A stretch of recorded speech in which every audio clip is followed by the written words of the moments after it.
سالم. سالم بمحاولة مثالية رائعة جدا، انطلاقة السعودية، كرة بتسديده في الشباك الجانبية عن طريق مصعب الجوير. مصعب ينطلق من الجهة اليمنى ويسدد، لكن اصطدمت في الشباك الجانبية لحارس المرمى جلال حسن. يسقط مصعب في أرضية الميدان، ويطالب لاعبو المنتخب السعودي بوجود ركلة جزاء، بوجود. شوف كرة سالم، شوف محاولة سالم، شوف تمريرة سالم، شوف انطلاقة مصعب، وشوف التدخل التدخل التدخل. هل تأتي ركلة الجزاء؟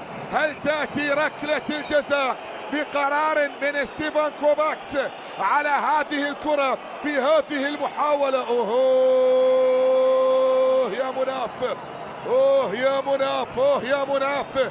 هذا التدخل، هذا التدخل، هذا التدخل، هذا التدخل على مصعب الجوير.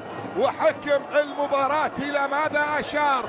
يبدو بأنها ركلة جزاء للمنتخب السعودي. علي عدنان يتحدث مع ستيفان كوفاكس، وستيفان كوفاكس يبدو بأنه أشار إلى علامة الجزاء. السعودية حصلت على ركلة جزاء في مباراتها الأولى أمام المنتخب البحريني، وسجلت وحصلت على الكرة إلى حارس المرمى جلال حسن. هذه الكرة والمحاولة في الشباك الجانبية. إذا يأتي ربما القرار من تقنية الفيديو باستمرارية اللعب من خلال هذا التدخل، لا وجود لركلة جزاء، وبالتالي هي ركلة مرمى عند جلال حسن. ركلة مرمى، ركلة مرمى، نعم.